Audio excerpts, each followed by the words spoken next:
दिल्ली खुराना आत्महत्या केस।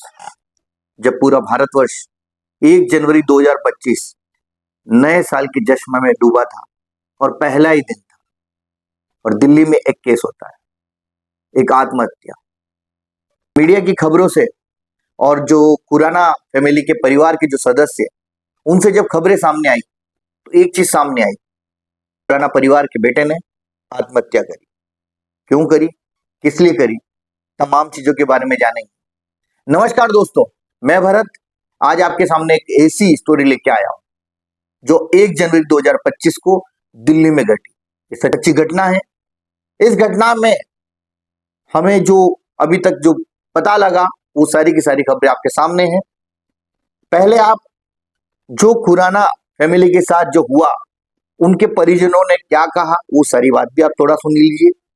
उस लड़के को जिस हिसाब से टॉर्चर किया गया, हम लोग तो वैसे टेंशन में है। अब एफआईआर तो यही चाहते हैं, हमारा देखो जीव तो चला गया, हमारा भाई चला गया, लेकिन हम पूरे हिंदुस्तान को रिक्वेस्ट कर रहे हैं हाथ जोड़ के हम कि आप लोग सपोर्ट करिए, ऐसे लोगों को, ऐसे क्रिमिनल्स को आप अंदर डालिए। तो इसमें आपने वीडियो देखा, इसमें एक चीज क्लियर हो जाती है कि अब खुराना परिवार सिर्फ ये चाहता है कि उनके बेटे, उनके परिवार के एक लड़के पुनीत खुराना को अब इंसाफ मिल जाए।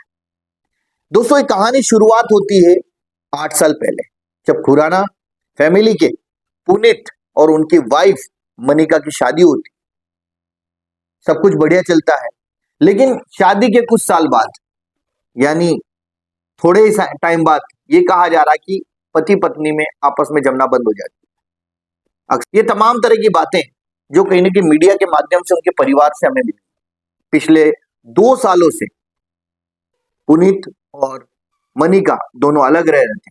इस घटना में यह भी बताया जा रहा है कि पुनीत और उनकी वाइफ मनिका, इन दोनों के बीच में रात के 3 बजे तक 1 घंटे करीबन आपस में बात होती है, जब पुनीत आत्महत्या करता उससे पहले। देखिए दोस्तों, इसमें एक चीज और आपको मैं क्लियर कर दूं कि पुनीत और उनकी वाइफ यानी मनिका दोनों ने पहले कैफे भी खोला, तब उनका पहले स्टार्टिंग किया उन्होंने, लेकिन वो चल नहीं पाया। इनके बीच में आपस में अनबन रही और साथ में ये भी बताया जा रहा है कि जो मनिका है उसके पिता यानी पुनीत के ससुर, इन दोनों के बीच में किसी मकान को लेकर की भी एक डील होती है, जो कि मकान पुनीत का रहता है। और डील में ये कहा जा रहा है कि डील में 2 करोड़ की बात होती है, जो एक वीडियो के माध्यम से हमें पता लगा। लेकिन आपस में फिर इनके पुनीत के और उनके ससुर के बीच में कुछ अनबन होती है। इस घटना में एक चीज क्लियर है, ये घटना हमें अतुल के केस की याद दिलाती, यानी अतुल जो बैंगलोर का केस था। इसी तरह की घटना, इसी तरह का दृश्य और वही चीज अंत में जाकर के सुसाइड। जी दोस्तों, ये घटना बिल्कुल बेंगलोर की घटना की तरह है, जिसमें अतुल ने अपनी जान दे दी थी। और ठीक उसी तरह से आज दिल्ली में खुराना फैमिली के पुनीत ने अपनी जान दी। पुलिस छानबीन में लगी हुई है, लेकिन पुनीत के घर वाले यानी खुराना फैमिली के सदस्यों का यह कहना है कि उन्होंने मोबाइल में, जब पुनीत ने आत्महत्या कर ली, पुलिस आ गई, तमाम तरह की चीजें हुई, तो उन्होंने पुनीत के मोबाइल में एक वीडियो देखा। उस वीडियो में उनका ये बोलना है, ये दावा कि उसमें कुछ ऐसी बातें हैं जो पुलिस उनसे छुपा रही है। हालांकि कुछ सारांश, कुछ वीडियो क्लिप्स जो कि अभी उनके दोस्तों ने शेयर भी किया है, जो कि अभी आप तमाम न्यूज पे आप देख रहे होंगे, जहां आपको देखने को मिल रहा है। कहा यह जा रहा है कि दोनों में अक्सर अनबन होता था, और एक वीडियो जो कि 2023 का बताया जा रहा है, उसमें भी आपस में दोनों ने झगड़ा किया, जहां पुनीत चुपचाप अपनी पत्नी से बात कर रहे हैं और उनकी पत्नी मनिका यानी वो जोर से चिल्ला करके उनसे बात भी कर रही। कहा यह भी जा रहा है कि इस पूरी घटना में पुनीत पूरी तरह से मेंटली परेशान हो गए थे, और उस परेशानी के कारण उन्होंने कहीं ना कहीं अपने आप को मौत के घाट उतार लिया, या यूं कहूं कि पुनीत ने आत्महत्या कर ली। फिलहाल अभी तक जो खबरें मिली उसके मुताबिक एक ही चीज सामने आई है कि पुनीत ने आत्महत्या करी, लेकिन उसकी वास्तविक जब जांच सामने आएगी तब जाके पता लगेगा कि आखिर पुनीत ने आत्महत्या क्यों करी। लेकिन अभी तक जो शक के घेरे में आती है वो आती है पुनीत की पत्नी यानी मनिका, और साथ ही और भी शक के घेरे में अगर कोई आ रहा है तो वो है पुनीत के ससुराल पक्ष यानी मनिका के पिता, जो कि एक पेशे से एक प्रॉपर्टी डीलर है। दोस्तों, इस तरह की जो घटनाएं हो रही है, जो कि अभी पिछले कुछ समय पहले ही हमने अतुल, जो कि बेंगलोर का केस था, उसमें भी सेम यही कहानी आई। अतुल अपने घर वालों से अपनी बात नहीं कह सका कि वो पूरी तरह से मेंटली परेशान हो रहा है। ठीक यही किस्सा पुनीत के साथ भी होता है, पर पुनीत ने कहा लेकिन पूरी बात नहीं कह पाया और अंत में जाकर के उसने अपने आप को खत्म कर लिया। घटना में ये भी कहा जा रहा है, जो वीडियो के माध्यम से मिला और परिवारजनों ने कहा कि पुनीत की पत्नी यानी मनिका ने पुनीत को बार बार प्रेशराइज किया कि आप कुछ नहीं कर सकते। पुनीत कहता था कि मैं आत्महत्या कर लूंगा, मैं खुदकुशी कर लूंगा, लेकिन मनिका उसको उकसाती थी कि तुम कुछ नहीं कर सकते। वीडियो भी अगर आपने देखा हो तो मौजूद है।